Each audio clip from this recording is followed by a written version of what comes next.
క్రీస్తునందు విశ్వాసం ఉంచడం ద్వారా మనం నిత్య జీవం పొందుతాం. క్రీస్తునందు విశ్వాసం దేవుని కృపను బట్టి నిన్ను నన్ను రక్షించింది. ఆ రక్షణ మనలను దేవుని ఎదుట నీతిమంతులుగా చేర్చింది.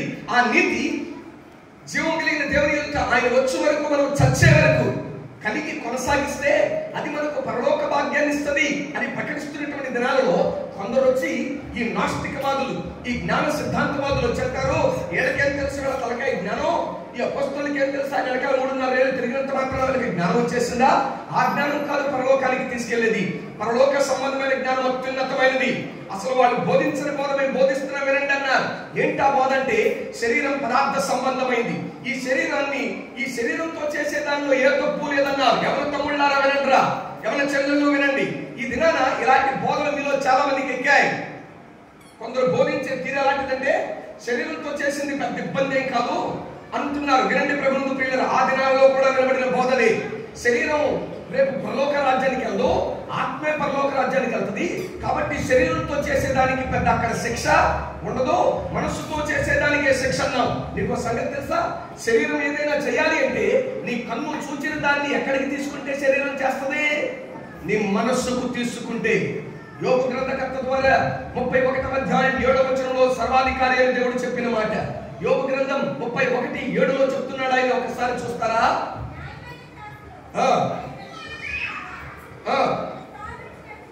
నేను త్రోవ విడిచి నడిచిన ఎడల, ఇదిగోండి మాట, నా మనస్సు నా కన్నులను అనుసరించి, అగరతలుగా ఒకసారి, నా మనస్సు దేన్ని అనుసరించి? నా కన్నులను అనుసరించి సంచరించిన ఎడల. ఆగండి, ఇలా ఆలోచిస్తే ఏమండి, దేవుని దృష్టికి దావీదు చేసింది పెద్ద పాపం అనిపించకూడదు. ఈ బోధ అయితే ఏ బోధ? శరీరంతో చేసింది పెద్ద తప్పేమి కాదు. మనస్సుతో చేస్తే ఆత్మకే కల్మషం ఉంటుంది, కానీ శరీరానికి కల్మషం అంటే శరీరంతో చేసింది. రేపు శరీరంతో అక్కడ రావు కాబట్టి నువ్వు ఆత్మతో చేసింది, నువ్వు మనసుతో చేసిందే పాపం తప్ప శరీరంతో చేసిందేది తప్పు కాదన్నది. అలా ఆలోచిస్తే మరి దావీదు చేసింది ఈ లోకం దృష్టికి మంచిగా చెడా? మంచే. కారణం అతడు శరీరంతో చేశాడు. కానీ బైబిల్ అంటుంది అతడు చూడకూడదు చూశాడు, సూచన దాన్ని ఎక్కడికి తీసుకున్నాడు? మనస్సుకు తీసుకున్నాడు. బైబిల్ అంటుంది నీ మనస్సు నీ కన్నులను అనుసరించిన ఎడల మలినమేమైనను నా చేతుల పంటిన ఎడల. అంటే మనస్సు నిన్ను ప్రేరేపిస్తే తప్ప నీ శరీరం దాన్ని ఎగ్జిక్యూట్ చేయదు. మనస్సు ప్రేరేపిస్తే తప్ప నీ శరీరం దాన్ని వాంఛించదు. ఎవరి చెల్లెలు మాట చెప్తాను. స్కూల్కి వెళ్తున్నావు, కలిసి ఇద్దరు స్నేహితురాలుగా ఇద్దరు వెళ్తున్నారు. రోజు వెళ్లే మార్గమే. ఆ రోజు ఎందుకో తెలియదు కానీ ఏమండి, ఆ ఇంటి వాళ్ళు నీళ్లు కాస్త వాటర్ పైపుతో వాటర్ మొక్కలకు పోసేటప్పుడు కాస్త ఆ వరవడి ఎక్కువై గులాబీ కొమ్మ కాస్త గోడ ఎవరికి తొంగిల్సి వస్తుంది. అంటే కొన్ని క్రీపర్స్ ఉంటాయి, పాకే గులాబీ కూడా ఉంటుంది, మీకు తెలుసో తెలీదు. ఏమండి, అలాంటి గులాబీ గోడ అవతలకి దూకింది. ఇప్పుడు దానికి దండిగా పూలు ఉన్నాయి. వెళ్తున్నావు, రోజు చూసేదే, చూసంటున్నావు, పక్క స్నేహితురాలతో అంటావు, గులాబీ పూలు బలి బాగున్నాయి, చూసా బాగానే ఉంది, అవును బాగున్నాయి అంత పక్కావి, చాలా చక్కగా ఉన్నాయి, రోజు కనపడు, భలే కనపడే వాళ్ళ అని పక్కామంటే వెళ్ళిపోతుంటే ఏంటి వెళ్ళిపోతున్నావు? రోజు కనపడి వాళ్ళు ఎందుకు కనపడ్డాయి అనుకున్నావు? ఎందుకు కనపడ్డాయి? మనం వెళ్ళి మోసుకుని ఆలోచించండి. చూసావు, చూసిన దాన్ని ఎక్కడికి తీసుకున్నావు? కానీ ఒక మాట అడగనా, చూసినవన్నీ మనసుకు తీసుకుంటారా మీరు? అన్ని తీసుకోరు. ఉదాహరణకి ఎలా అంటాను, కూడికి అయిపోయిన తర్వాత మీరు ఇంటికి వెళ్ళిపోతారు. నేను ఇంటికి వచ్చి అడుగుతాను మిమ్మల్ని, కళ్ళు మూసుకుని మందిరంలో నువ్వు పొద్దు నుంచి మందిరంలో కూర్చున్నావు కదా, ఇప్పుడు తిరిగి వచ్చే వరకు చాలా మందిని చూసావు కదా, నీకు ఎంతమంది ముఖాలు గుర్తున్నాయి చెప్పన్నావు అనుకో, 100 ముఖాలు చూసిన 3 ముఖాలు చెప్తారు. ఎందుకు 3 ముఖాలు చెప్పాడు? ఎందుకు 3 ముఖాలు చెప్పిందంటే ఈ 3 ముఖాలు ఎక్కడికి తీసుకున్నావు? మనస్సులోనికి తీసుకున్నావు. ప్రభువునందు ప్రియ సహోదరి సహోదరుడా, కన్ను చూచిందని పాపం చేయవు. చూచిన దాన్ని ఎక్కడికి తీసుకోకూడదు? నీ మనస్సుకు తీసుకుంటే అది చేతులను ప్రేరేపిస్తుంది, మనసుకు తీసుకుంటే అది నోటిని ప్రేరేపిస్తుంది, మనసుకు తీసుకుంటే అది పాదాలను ప్రేరేపిస్తుంది. ప్రభువునందు ప్రియమైనటువంటి సహోదరి సహోదరులారా, సర్వాధికారి అయినటువంటి దేవుడు అంటున్నటువంటి మాట, జాగ్రత్త. శరీరాన్ని ఆస్పదముగా చేసుకుంటే నాశనమే అంతం, ఆత్మను ఆస్పదముగా చేసుకుంటే నిత్య జీవానికి దాటిపోయేటువంటి కృపను నేను మీకు ఇస్తానన్నాడు. ఆ దినాల్లో ఆ బోధ చేసి పరిశుద్ధాత్మ ద్వారా విశ్వాస సహితంగా బ్రతుకుతున్నటువంటి వారిలో మలినమైనటువంటి బోధకులు బయలుదేరారు ప్రభునందు ప్రియులారా. శరీరాన్ని ఆస్పదం చేసుకుని బ్రతకొచ్చు, శరీరం ఇక్కడ విడవబడిపోద్ది, ఆత్మ కదా వెళ్ళేది, ఆత్మకు బలిగం లేదు అన్నట్లుగా బోధిస్తున్నటువంటి దుర్దినాలని ప్రభునందు ప్రియులారా. మరొక మంచి మాట ఏంటో తెలుసా?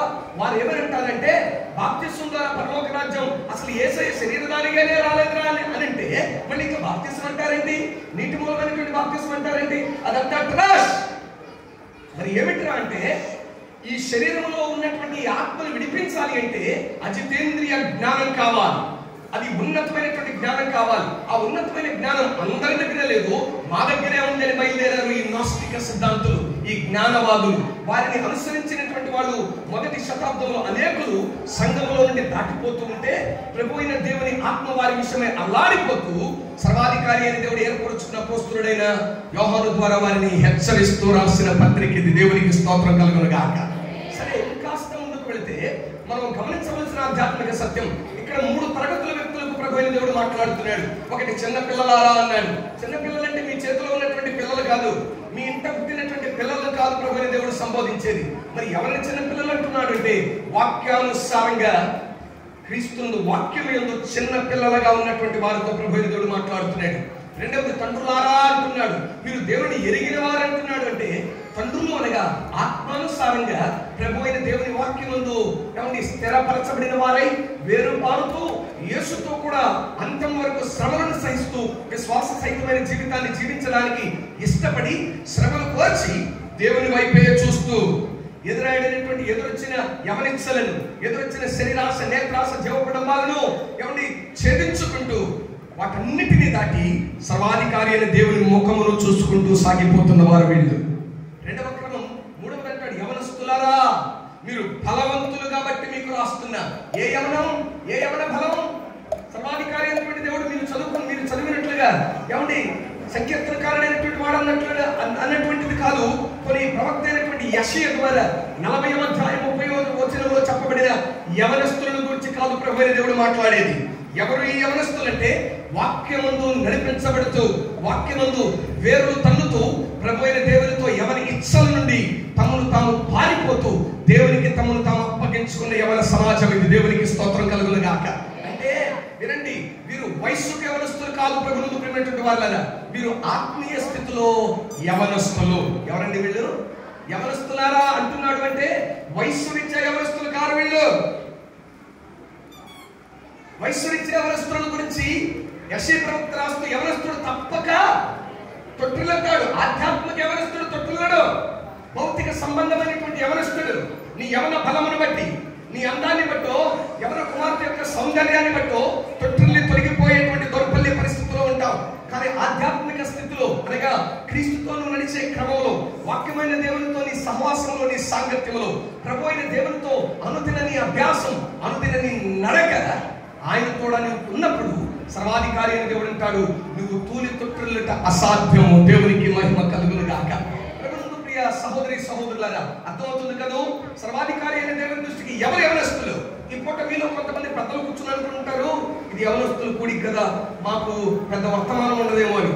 ప్రభునందు ప్రియులారా, ఈ వర్తమానం భౌతిక సంబంధమైనటువంటి యవన కుమారులకు మాత్రమే కాదు. అసలు ఈ వర్తమానం ఎవరికి అంటే ఆత్మీయంగా దేవుని దృష్టికి యవనస్తులుగా ఎదగ ఇష్టపడిన వారికి. ఆమె సరే, ఎవరికండి ఇది? భౌతికంగా కనబడే యవనస్తులకు కాదు ఇది. కారణం భౌతికంగా కనబడే యవనస్తులకు ఎన్ని మార్లు చెప్పినా వీడిలో ఉండే హార్మోనల్ ఇంబ్యాలెన్స్ కే అప్పగించుకుంటాడు తప్ప ఆత్మకు అప్పగించుకొని దౌర్బల్యులు వీళ్ళు. పైకి కనబడే కార్యాలు చేయమనండి. ఉదాహరణకి ఇలా అంటాను, ఈ బలూన్స్ కట్టడానికి వీళ్ళు ఎంత ప్రయాసపడ్డారో నాకు తెలియదు, కానీ రాత్రంతా కూర్చోమంటే ఇది కోసం కూర్చుంటారు. వాక్యం కూర్చుని వాక్యానుసారంగా బతకండి అంటే చేతవుల దౌర్భాగ్యులు వీళ్ళు. క్షమించండి ప్రభువును ప్రియులారా, అన్నలు కాబట్టి కఠినంగా ఈ మాట మీతో అంటున్నారు.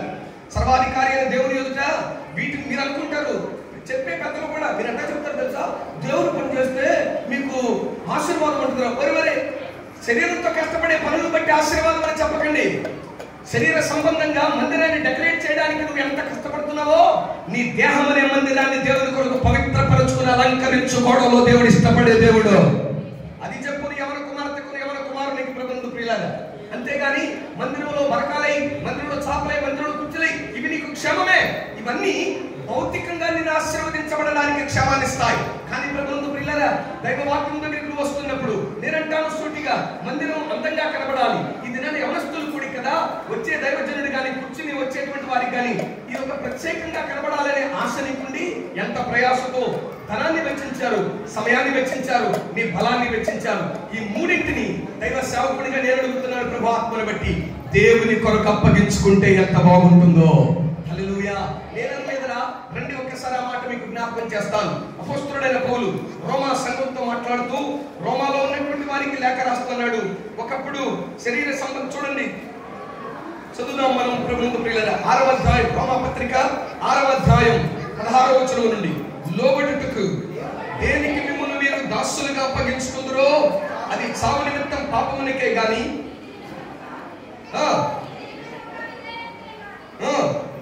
నీతి నిమిత్తము విధేయతకే గాని దేనికి మీరు లోబడుతురో దానికే దాసులగుదురని మీరు ఎరుగరా. ఇప్పుడు 19వ వచనం చదువుదాం తల్లి. మీ శరీర బలహీనతను బట్టి మనుష్యవృత్తిగా మాట్లాడుతున్నాను. ఏంటంటే అక్రమము చేయుటకై అపవిత్రతకును అక్రమములకును మీ అవయవములను దాసులుగా ఎలాగో ఆగండి తప్పుడు పనులు చేయడానికి, లోకంలో ఉన్నటువంటి ఒక యవన కుమార్తెను సంతోషపరిచే క్రమంలో చేయకూడని పనికిమాలిన పనులన్నీ చేయడానికి తెగించి సిద్ధపడ్డాం. ఒక యవనస్తుని సంతోష పెట్టే క్రమంలో కాబట్టి చేయకూడని దౌర్భాగ్య పనులన్నీ చేస్తూ సిద్ధపడ్డాం. ప్రభువుకు ప్రియులారా, సర్వాధికారి అయిన దేవుడు యవన తమ్ముళ్ళు, యవన చెల్లెళ్ళు, మందిర వాసులైనటువంటి యవన తమ్ముడు, యవన చెల్లి, ఈ పూట సర్వాధికారి అయిన దేవుడు మీతోనూ మాట్లాడుతున్నాడు. నడివయసులో ఉన్న అక్కలు, అన్నలు, చెల్లెళ్ళు, తమ్ముళ్ళు వినండి. వృద్ధాప్యం ఉన్నటువంటి తల్లులారా, తండ్రులారా, మనందరితో ప్రభు దేవుడు మాట్లాడుతున్నటువంటి మాట, నీవు లోబడడానికి నిన్ను నీవు దేనికి అప్పగించుకుంటావో దానికే నువ్వు దాసుడు అంటున్నాడు సర్వాధికారి అయిన దేవుడు. ఒకప్పుడు నీ శరీరాన్ని, నీ మనస్సును, నీ ఆత్మను దేనికి లోపరుచుకున్నావో తెలుసా? లోకాన్ని, శరీరాశను, నేత్రాశను, డంబాన్ని సంపాదించుకోవడానికి నిన్ను నువ్వు అప్పగించుకున్నావు. ఇప్పుడు జీవాధిపతి అయిన దేవుడు అంటాడు, మునుపు ఏ అవయవాలనైతే పాపానికి సాధనంగా వాడుకున్నావో ఇప్పుడు ఆ అవయవాలు నీతికి సాధనమైనట్లు వాడుకోవాలి. చప్పట్లు కొట్టు దేవునికి స్తోత్రం కలుగునుగాక. సర్వాధికారి అయిన దేవుని సన్నిధిలో నీకు కలిగినది ఆయన కొరకు. మనం చెప్తున్నా, శరీరం ఎంత కష్టపడుతున్నావో నీ ఆత్మ కూడా దేవుని సంతోష పెట్టడానికి ఈ శరీరం అనేటువంటి ఈ ఆలయాన్ని డెకరేట్ చేసుకునే విషయంలో వాక్యముతో నింపుకో ఈ శరీరాన్ని. ప్రభువుకు ప్రియులారా, మీ శరీరం అనే ఈ దేవాలయాన్ని దైవ వాక్యపు వెలుగులో వాక్యానుసారంగా బ్రతకడానికి నింపుకోని ఈ శరీరాన్ని. ఒక మాట నేను అడుగుతాను, నా స్టూడెంట్స్ సర్వసాధారణంగా ఇంజనీరింగ్ కాలేజ్కి నేను అసిస్టెంట్ ప్రొఫెసర్ ఆఫ్ ఇంగ్లీష్ లో పనిచేస్తూ ఉంటాను. ప్రభువుకు ప్రియులారా, మా కాలేజీలో ఉన్నటువంటి పిల్లలు